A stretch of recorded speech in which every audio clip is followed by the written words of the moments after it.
Picture this. You've spent years mastering your dance craft.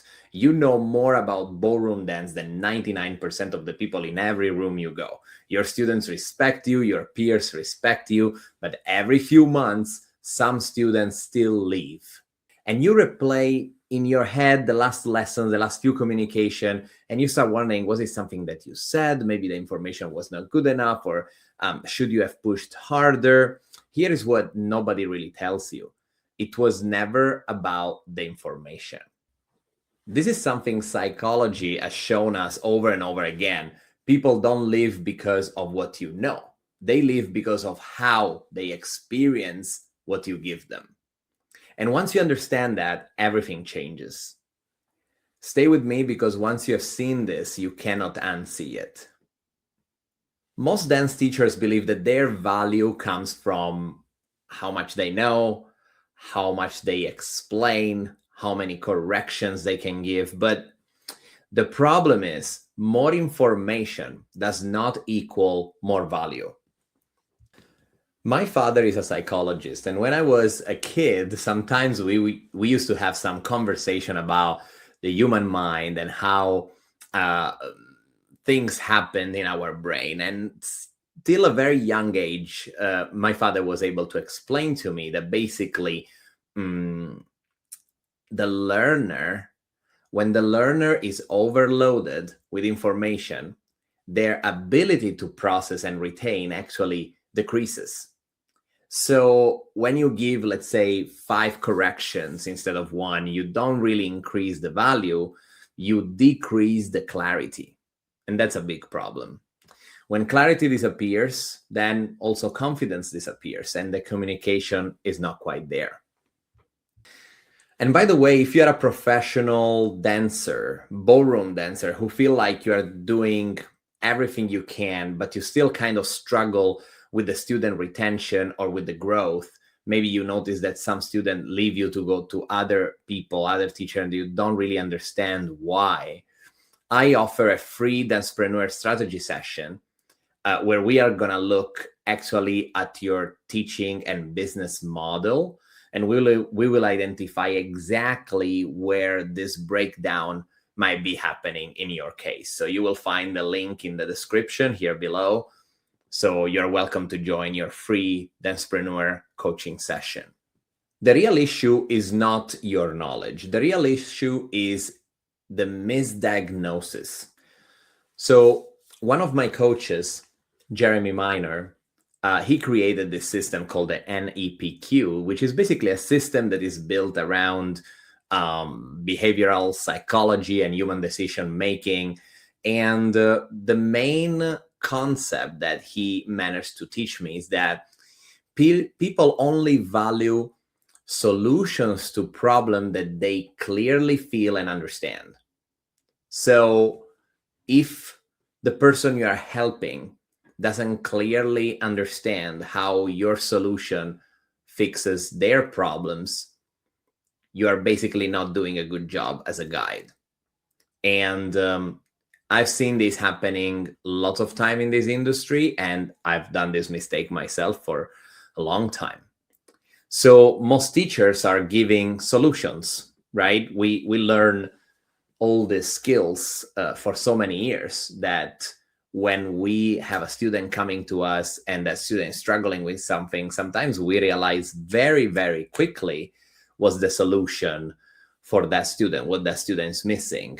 And then we just give the solution.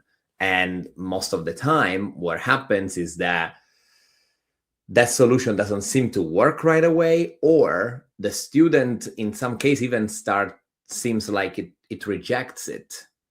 And obviously, when that happens once, 2 or 3 times, then your authority happens to fall with that. So the core issue is that if the problem is not clear in the student's mind, your solutions, no matter how good they are, have no value. Even if that's, again, technically correct. Like, imagine that you go to a doctor, and before asking you a question, they immediately prescribe you a treatment or something. Would you trust that doctor? in medicine, the diagnosis always comes before the prescription, right? But in teaching, in ballroom dance teaching, most professionals skip the diagnosis entirely. And that creates, obviously, a bad miscommunication, a bad communication, I should say. There is a very well-known principle in communication theory that states that the meaning of communication is the response that you get. So if your student is confused or doesn't seem to understand or to apply what you're saying, it doesn't really matter how clear you think you were. Communication is not happening. Does it make sense? Again, communication is not what you say, it's what the other person experiences. So people don't leave you because they're not learning from you. They leave because they don't feel understood. And we as a dance teachers have a tendency to want to be efficient. We have a tendency to prove that we know what we're talking about because we are competitive, because we are straightforward, especially if we've been raised that way. And then we try to do the same for our students, and we don't want them to slowly get the stuff, right? We want them to quickly adjust, but they don't have the same awareness that we have as teachers. And therefore, our job as teachers is to, before even teaching, is to increasing the awareness within the student. How do you do that? You do it by giving questions, not by giving solutions. The solutions will be presented only once the questions that you gave them have created inside your client the understanding of their own problem, their own issue. Then your solution becomes relevant to their problem in their mind, and that's where the magic happens. But we'll go a little bit more in detail about this in a few minutes. One more thing you should know about human behavior, and that's extremely important in our business because it's all about human connection. Human beings don't make decisions based on logic first. They make decisions based on emotions, and then they rationalize or justify or explain that decision through logic. So again, it's emotion first and then logic. And I'm sure you've read this somewhere, or you've heard about it somewhere. I'm sure you can feel that applies to you as well, listening to this. We take decision emotionally, and then we use our rationale to justify that.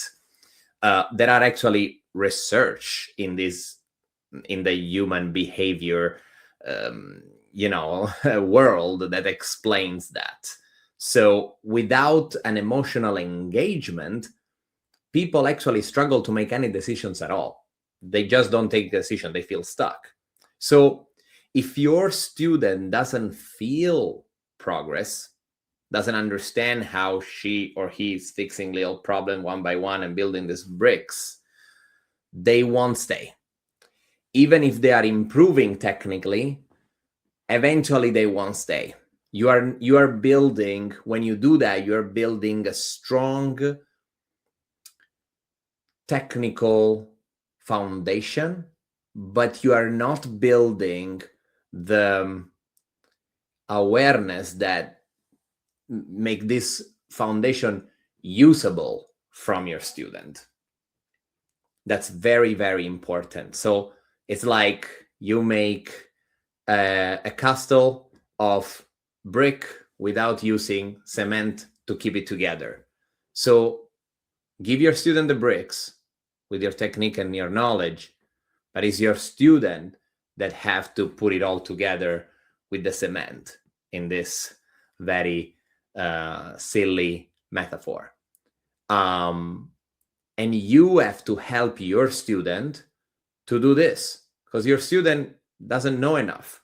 So you have to assist not only by giving the actual material on which to build, but also to give them what glues all this concept together in their mind, a relevance of step-by-step problem fixing, problem solving that you help them do. The most important thing in teaching, as in sales, is to understand that communicators don't start with answers. They actually start with questions. A lot of studies that I won't mention here because I don't even remember who did it and where, you can do your own research, shows that people trust more when they discover the problem themselves rather than being told what it is. So the same applies to your student. When the student says it, when their students say their problem, they believe it. But when you say it, they question it. This is not the student being disrespectful. This is a natural reaction of the human brain. So in my Dancepreneur framework of communication, we have 3 main stages. There are more stages in general, but 3 main stages that we need to follow to communicate successfully with our people. The step number 1 is the situation awareness questions. That basically these are questions like,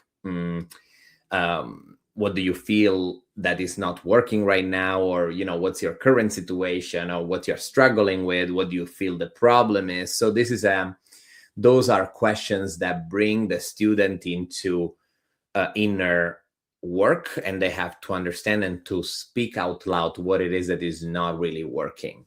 So they could say something like, I don't know, I feel off balance all the time, or I don't really understand the lead, or whatever, right? Then you need to go to step 2, which is the emotional clarification question. So these are very important questions, because now that you have understood their situations with the first questions, you now have to ask them, what about that is frustrating to you? So why is that a problem? So let's say that a person say to you that she's struggling with the balance or something.